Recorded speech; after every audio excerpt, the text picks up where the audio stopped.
Wala munang intro-intro mga pamangkin. May isang bagay lang sasabihin sa inyo. Peram ako ng 10 minutes nyo. At kung binigay nyo sa akin yung 10 minutes na yan, sisimulan na natin yan ngayon din. In 3, 2, 1.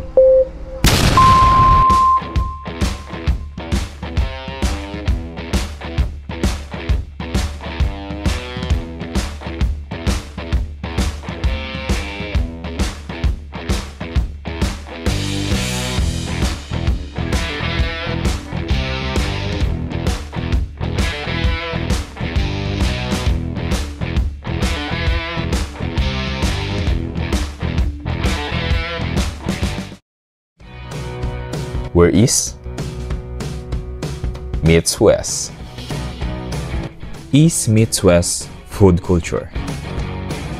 Ano nga bang meron dito sa Macau kapag food festival? Bakit dinadagsa? Bakit dinadayo ng iba't ibang lahi galing sa iba't ibang bansa? Saan ba to galing?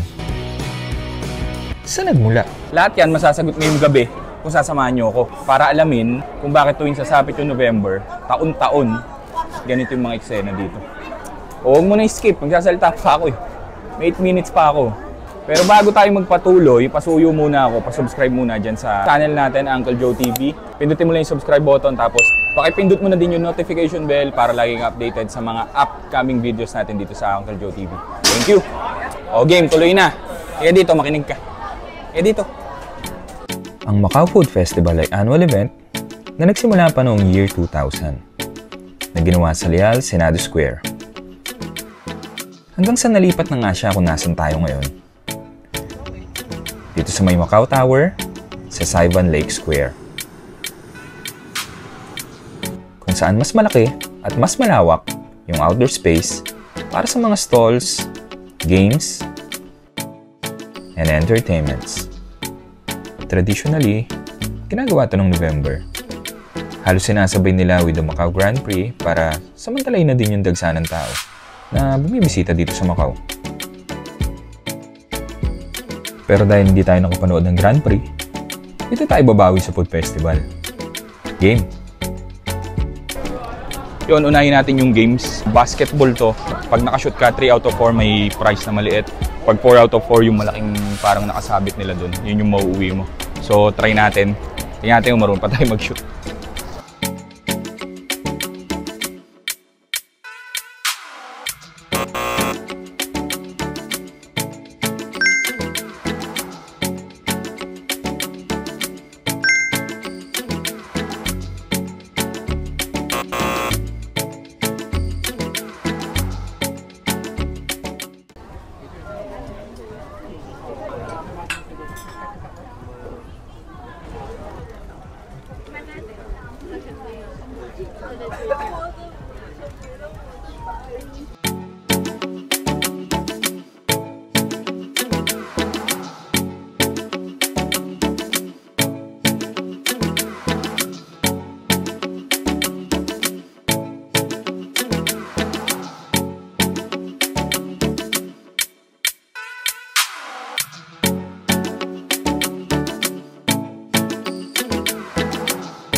Chow time na ulit mga pamangkin. Yung sa dami ng tao, ang haba ng mga pila. Order tayo, ramen, pork to pork. Iyon, no? Tapos meron din tayo ditong ito yung order natin kanina, takoyaki na may cheese sa loob. Game, mga pamangkin. Kain. Nagutom. Nagpagutom sa basketball tapos tumuloy na dito. Game, kain.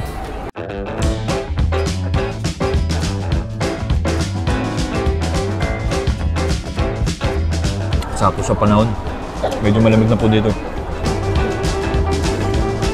Actually mga pamangkin, nag-start to nung November 14 pa. Kaya lang weekend yun natapat, so madaming tao talaga. So ngayon, tinapat natin November 17, today is Monday. So hindi masyadong jam-pack yung tao, hindi ganun karami. Kaya lang, dami pa rin, hindi lang ganun kasing dami nung weekend talaga kasi sobrang dami talaga nung mahirapan kayo. So tip ko sa inyo, advice ko, punta kayo dito weekdays, mas okay. Kumbaga malalakad mo ng matiwasa yung daan, hindi kayo nagsisiksikan. Tapos meron din tayo ditong takoyaki, no? Try natin to. Yeah.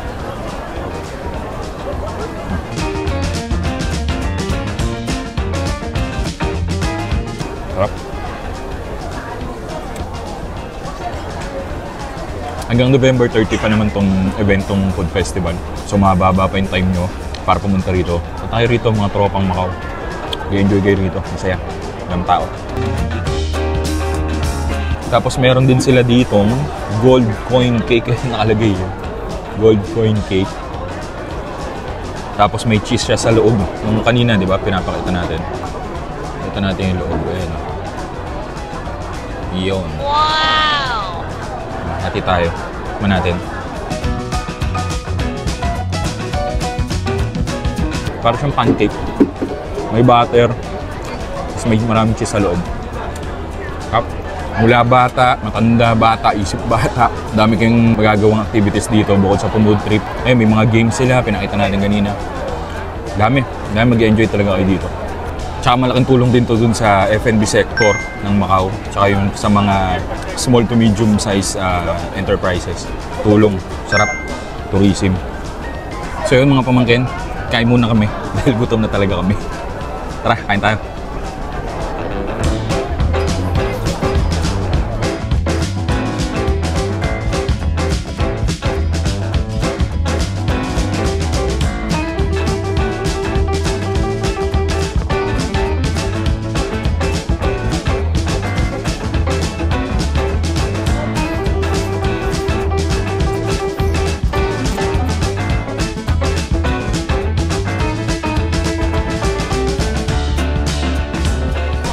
Yo mga pamangkin, papaalam na kami sa inyo at sana nag-enjoy kayo dun sa ating food trip dito sa Food Festival 2025 dito sa Macau. Okay? Thank you. At kung di ka pa nakasubscribe, subscribe kayo dun sa Uncle Joe TV. Thank you. Papaalam na kami sa inyo. Bye-bye. CMP. Ako walang pagkain sa lamesa. Ano ang kakainin ko? Wala nang teka. Mahal lang nasa resto, di kaya ang mga benta. Sangkap na sa harap, tipid muna sa pera. Ihanda mo na ang budget, pumunta sa bilihan. Nilista mo ang para simple pilihan. Pero ingat sa pagsulat para maintindihan. Tapos pag uwi ng bahay, ang kalan ay sindihan. What's next? Nakatanggap ng text on the way na daw susunod.